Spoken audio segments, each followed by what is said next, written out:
Very pleased to welcome Andy Cornell, who's going to talk to us about household waste.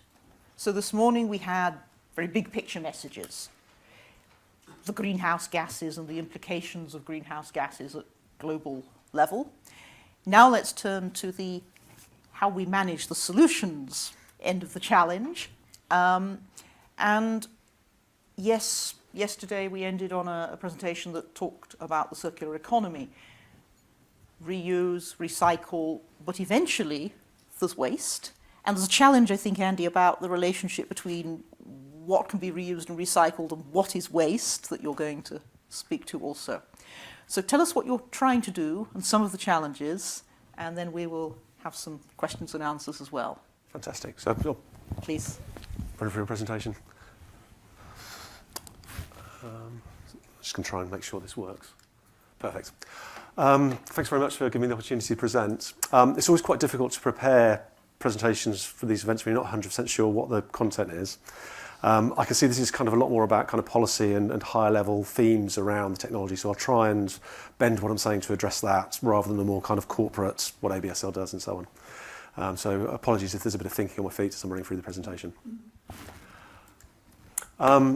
Advanced Biofuel Solutions was set up around 2009 to address three different issues. So the first kind of problem and the original kind of purpose of the company was to find better ways of dealing with waste.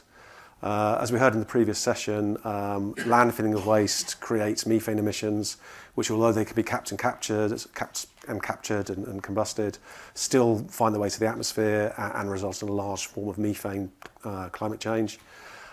Incineration of waste results in emissions of particulates to air, dioxin formations, and reduction in air quality, and also results in the creation of fly ash, which is an environmental burden as you dispose of it to ground. So the original purpose of our technology was to find a better way of dealing with waste that would reduce the environmental impacts over to air and to land, and cut down on methane emissions from landfilling. Kind of very early on in the process we were developing, we realised that the process we were using, which is gasification of waste rather than incineration of waste, lent itself to the creation of fuels rather than electricity. I can remember kind of around was it about 2014, 2015, it became really, really clear that wind and solar were producing low carbon electricity far more cost effectively than we were ever going to be able to do using our technology. And so our focus moved on the production of biomethane, biohydrogen, sustainable aviation fuel and fuels. And there are alternative ways of doing that now. So again, over that period of time, it's become very clear that electrolytic production of hydrogen is going to be an important source of fuels going forward. But the conversion of biomass into those fuels, where you've got carbon availability, offers kind of a lower cost route than like electrolytic approaches or other alternatives. Then the final kind of thing that became really key during the kind of the journey is the importance of carbon capture and sequestration of the carbon dioxide of the carbon that sits within the biomass.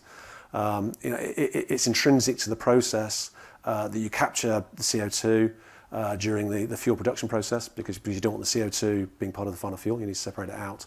And because we're a pre-combustion capture technology, it's very cost effective to capture the CO2 as part of the process. So overall, that kind of creates a kind of a free phase reason why the technology is really important. It gives a better way of dealing with waste, a more environmentally friendly way of dealing with waste. You produce fuels or possibly other materials that can be used for kind of the circular economy. So you can produce precursors for plastic production. And while you're doing that, you're capturing the carbon that's been locked up in the biomass that's been captured from the atmosphere through photosynthesis.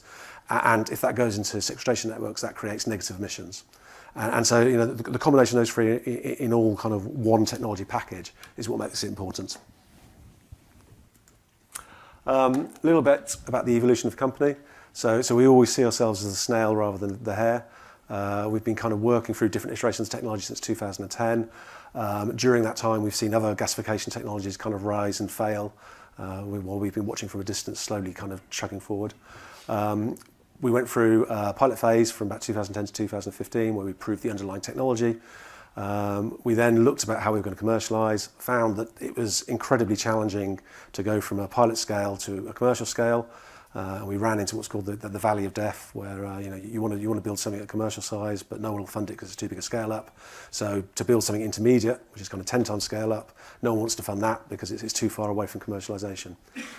Fortunately, a combination of government and the national grids at the time put together the funding to build an intermediate demonstration plant, which is around a 10 times scale up of our pilot.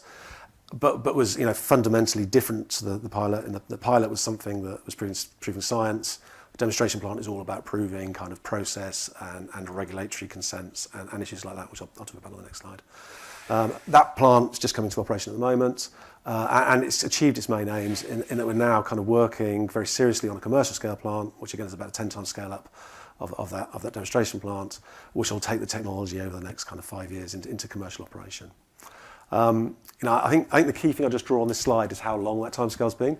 So we definitely haven't been totally efficient during that process. There have been times when we've been completely inefficient and done the wrong things for a year at a time. But the time from concept through to commercialisation is 15 years. And best in the world, it's going to be 10 years. And that shows the timescales that the guy from Shell was referring to earlier about how long these technologies to bring to market. It's an incredibly slow and long process to get there. And it's very difficult from a funding point of view. So if we had said to anyone in 2010 that we want to spend 15 years developing this technology, we would never have raised the money to get there. Either from public sources or from private sources. So you have to find incremental steps along the way. And the whole kind of overall management of that technology development process is complicated because you have to think long term while dealing with the short term issues that any company has during a startup. So here's a few pictures of the demonstration plant I referred to. So it's the only facility in the world that is gasifying household waste and aims to capture the carbon dioxide and produce a fuel. There are probably 4 or 5 similar projects around the world trying to achieve the same aims, but none of them kind of include the important part that we've got that other people don't have is around the carbon capture bit and focusing on the importance of the negative emissions the technology can generate. As I said earlier, it's not really about piloting technology, it's about demonstrating technology. Our key challenges are all around training a team that can run 24/7 in order to operate it, developing operating procedures, liaising with the Environment Agency and the HSE to ensure we're running safely and without any environmental damages. And again, you shouldn't underestimate the challenges around that because there's never been one of these facilities in the world before. For the EA, they have no idea how to regulate something like that, and it's taken 2-3 years to get to the point where they're comfortable about what the bat is for our technology, what we should be monitoring, etc. The other area around the plant is that it's fully commercial, and again, building those commercial relationships is really important. So we have to negotiate to the waste providers about the waste supply to it. We have to arrange off-takes. We have to make sure we've got all the full support contracts and contractual backing up to it. And again, building those relationships takes time. And when you're trying to address an urgent environmental issue, you have to bring people along with you during that. Right, quick overview of the technology. It would take far longer than I've got available to really go into any depth. So we break up what we do into 4 separate areas. So the first one is conversion of the feedstock into something that can be accepted by our gasification island. So those are all kind of physical treatments, so shredding, drying, etc. We come to the core bit, which is where all the technology risk lies, which is turning that prepared material into a synthesis gas, into carbon monoxide, hydrogen, carbon dioxide. So the approach we use is to combine established technologies in an innovative way. So we use a fluidized bed gasifier, a direct current plasma furnace, which combine to gasify the waste and then clean up tars, etc. So the output of that section is a clean synthesis gas, which would be recognised by people who work in coal gasification or natural gas reformation. And then we buy in a technology to convert that synthesis gas into our preferred final product, which I'll talk about on the next slide. We buy that technology in from wood, but there's people like Halder Topsoe, Johnson Matthey who can sell you those technologies. So once you've got a clean synthesis gas, the conversion of that into a range of different outputs is not easy, but relatively easy compared to that first stage, which is gasifying it. There's a large amount of technology risk around that gasification step. As I said, lots of people have tried it for various reasons. There's challenges about getting it to work reliably and consistently and economically. The 4th stage there is important. It's the kind of quality assurance export of your final product to market. So again, I'll talk about that a little bit on the next slide when I talk about different possible outputs. But it's very important to understand fully what your final product spec has to be to design the upstream process, because there's a range of contaminants in your feedstock, which are going to end up somewhere, and you have to kind of choose the least worst place to put them. So key to understand what your output is and how you're going to manage the contaminants through the system. Okay, so these are the kind of range of outputs we could make. So our focus in the plant at Swindon is on hydrogen and methane. So, very, very high level. Hydrogen is the most efficient product you can make and the cheapest product you can make. It's got the least process complexity in it. The issue for us is that for a plant making the Swindon, there's no one we could sell it to. No established kind of off-takers or off-take methods for it.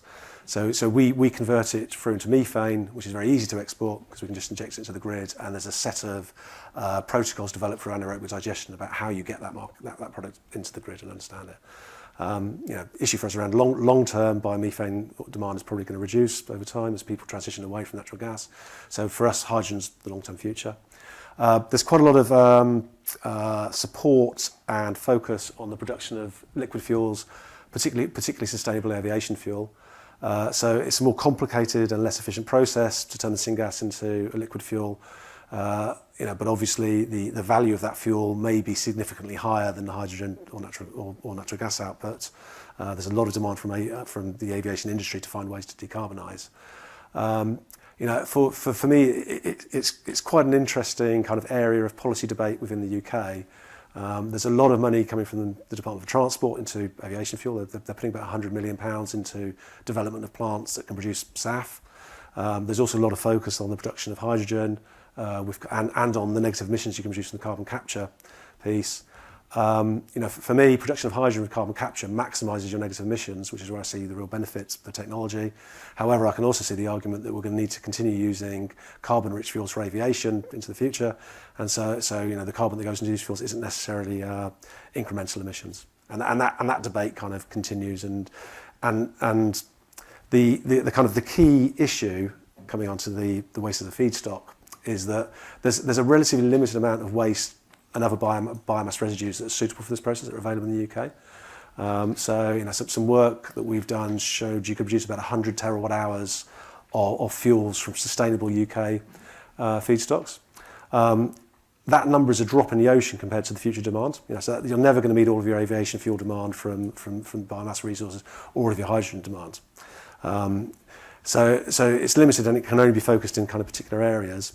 There's also competing demands from that. The aim is to try and produce a zero waste society where everything's getting recycled. So there's a lot of pressure on those feedstocks to kind of reduce the amount coming into energy production and fuel production. So we live in the background as trying to develop our technology where it's uncertain where the best focus for what we're doing is, and over 10 years that's never really going to get resolved. So fortunately for us, we can stay relatively agnostic and hope any of these fuels kind of come in to use. That's kind of fine for us. But knowing where to focus is quite difficult because there's a lot of debate across Europe and across the world about what the best use of those waste resources are.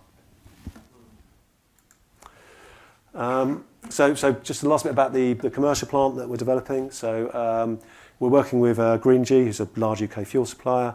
Very obligated under what's known as the RTFO to find low carbon sources of transport fuels, and we've appointed Petrofac, big engineering contractor, to do the engineering design around our larger scale plants. Brief bit about the kind of the numbers around it. So that plant aims to take in about 120,000 tonnes of waste wood. So waste wood rather than general household waste at the moment, because waste wood is 100% biomass or 95% biomass and generates more green certificates than refuse-derived fuel or household waste, which is maybe 50% biomass, 50% plastic, although the policy around that is changing. It then converts that and produces around 315 gigawatt hours of biomethane while capturing about 100,000 tonnes of carbon dioxide per year. That plant is being designed around the Protos site in Cheshire, which runs very closely to the HyNet carbon transport sequestration network that we were talking about earlier. And the aim for us is to put all of those carbon dioxide into that network to generate negative emissions. And if you look at the high level economics of the process, so we produce a low carbon fuel for which there are good incentives around encouraging that, which is the interest of green energy. There's also a large amount of interest from the voluntary market for those negative emissions for people who want to offset positive emissions from elsewhere in their thing. And if I was to look ahead 5-10 years, I think the biggest value is probably in those negative emissions rather than the fuel we're producing, because the value of those negative emissions should really be the marginal cost of the highest cost of abating positive emissions. And that for me is always going to be higher than the transport decarbonisation that we do for the fuel. And you can see at the bottom the range of companies that we're busy trying to work with in order to build that plant. And again, a big part of the technology development is establishing those relationships with established kind of people who know how to build these things at scale in order to work through. And that takes quite a lot of time. I think that's about it for the presentation. So just to kind of review through there. So the key aspects of the technology, which I'll come down to, and the benefits it brings, are all around meeting those 3 different problems. And it's a cost-effective solution to all of those. It's probably not the best single solution for any of them, and it's important to see the technology in the round to understand its importance. Andy, thank you very, very much. So you have a complex situation. As you can see, I'm immediately fascinated. You have interesting challenges in terms of what the demand will be, but I imagine the supply side is also a huge challenge, and perhaps a word more about where you're getting that biomass and potentially down the line the household waste from, and the barriers you face there, while I look for questions from the audience. Sure. So I think there are 2 real challenges around the feedstock. So there's the supply of feedstock, and then there's kind of specification of feedstock. So the issue around demand is so broadly, say there are around 30 million tonnes of waste that could come into our facility each year produced in the UK. A large portion of that 10 million tonnes is still going into landfill. Around 20 million tonnes is going into incineration. All of that waste is tied up under relatively long-term contracts. So like 10-15-year contracts from local authorities to sort of providing that for the waste. And there's obviously a very large established industry about managing that waste and processing it. No one likes novel technologies because the key thing about waste is you need to be sure that it's going somewhere. It can't just pile up at any point. So there needs to be a very kind of certain, large degree of certainty around where it's going to. And again, I was mentioning earlier, there's a history of gasification projects around the UK failing and not taking the waste. So there's a kind of contractual challenge around securing waste supply, which we deal with by kind of targeting the least wanted waste, if you follow me. So we kind of find the stuff that isn't contracted long term, and work with the people who are managing that in order to bring it to our facilities. And what we want is 100,000 tonnes out of 30 million tonnes. So we're only working at the margins of demand at the moment, so that's relatively easy. The bigger problem is around waste specification, because you can never rely on what waste looks like. You'll get a specification from your supplier. And so there's physical challenges around the fact that it will contain things that will break your machines, for which there are engineering solutions for. So the key engineering solution is that you design your front end that's most exposed to the waste to maybe operate for 16 hours a day and leave 8 hours a day for kind of maintenance on it, because you need that amount of maintenance to keep it going, because it'll be blocked, fouled and need cleaning. The more kind of conceptual problem, which we're battling kind of through our EPC contract at the moment, is how you manage guarantees. The specification for waste is very, very wide, but you can't design the plant to handle that whole specification. There's a narrow specification you want to operate within, and you have to develop a kind of contract for supply where you've got guarantees around that narrow specification, but then the ability not to break the process around the wider specification.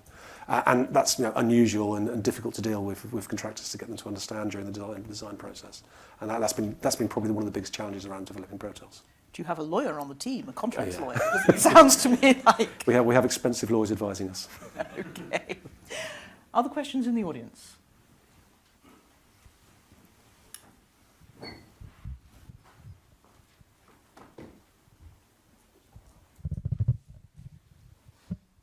And please say who you are. All right, Charlotte Powell from Department of Energy Security and Net Zero. You mentioned there, Andrew, that the the gasifiers had this bad history, or a history of not being most most successful technology in a previous iteration. Fully recognising this next generation of development that's going on at the moment, what kind of investor interest and investor engagement are you seeing in these new the new conversations about generating hydrogen rather than electricity from gasifiers and the carbon capture element? Are you seeing more of an uptake there? So the world is in a completely different place now to where it was 5 years ago, in that there's a large amount of funds that have been set up purely to make investments into kind of ESG type investments. So there's a large amount of money that is really targeting these areas, and what they really want to find is platforms. So they're looking for technologies where they can invest kind of, or due diligence once, they invest multiple times. So these kind of gasification projects fit very much within what they're looking for. So big tick there. But the conversations you have with them is they say, well, our problem is that we can't afford to take a zero. So none of these funds can afford to invest in something that just fundamentally doesn't work in the end, and that's the biggest problem. So again, they can point to lots of examples of plants around the world, and I'm not sure if I'd say there is a second generation, because there are those plants at the moment that are failing, which aren't delivering, and how you kind of bridge that gap between sort of because no due diligence I've ever seen will ever kind of say, yep, this is going to work 100%, and at the moment no contractors are willing to completely stand behind facilities as well. So you've got a lot of willing to invest in the dream, but when you get down to the gritty reality, there's a gap to be bridged there. And so is that valley of death still there then? It's a different valley of death.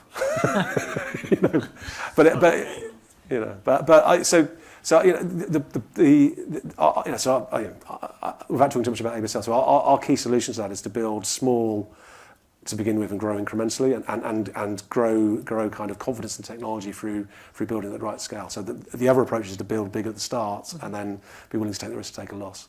And so time will resolve it eventually. Any other questions?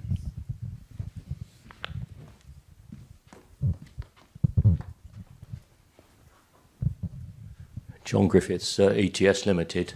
And did you take the whole MSW in, and if so, do you do any sorting or pre-processing before it's fed to the gasifier? So no, you can't.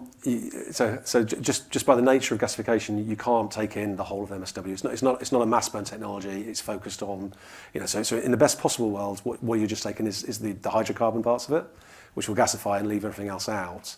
So the feedstock we take is what's called refuse-derived fuel. So it's an MSW that's been put through shredding, material separation technologies to remove kind of metals, ballistic separation technologies to take out kind of dense. So that's a stream from an MSW operator. Yeah, exactly. So and there's quite a lot of that RDF production currently in the UK, which is done for the export market. So people take an MSW, they shred, remove metals and other valuable recyclates, and then they bale it to do export to incinerators overseas. The key kind of other step we need on top of that is to dry. So you don't really want to put 40-50% wet material into the gasifier. You'd rather pre-dry it down to like below 20% and take it through there. So you dry it, do you? Yeah, we dry. And so in the Swindon plant we don't have an integrated dryer. We rely on a dry feedstock. But on the larger plant we'll integrate a dryer in, because there's waste heat from the process that can be used for that drying process. Okay, thank you. Okay, I'm keeping an eye on the time because I'm going to get into trouble, but Robin, a very short last question. You mentioned a little bit about the scale of but you've got a plant in Swindon. Swindon is what, 200,000 people? Roughly. Yeah. So 200,000 people producing household waste, and you have, what I'm trying to think through is the deployment of this type of technology on a country basis. So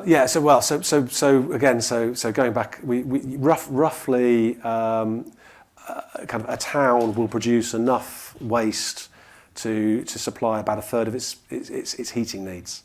So if you kind of gives you a scale. So town of Swindon could produce about a third of what they need for heating their homes if they put all of their waste into our kind of process. However, there's big economies of scale. So the bigger the plant is, the better the economics are. And I think the best point for deploying it is always going to be close to carbon sequestration networks. And that kind of pulls you to larger plants up around the industrial clusters where you're moving the waste to those plants rather than a more distributed system. And I think, so my view, that's kind of where the future of it is trying to deploy where you can capture the carbon dioxide. Thank you. Andy, best of luck solving what I think I hear, which is some problems from the past, which is waste is contracted to what was a good solution a few years ago, but you can't, you're bringing something better. There needs to be some unwinding of past arrangements for you to be able to scale your supply optimally. And the challenges of the future, which include, the investment, because nobody wants zero. So bridging that other valley, I think sounds a really interesting case study. Thank you so much. Thanks a lot.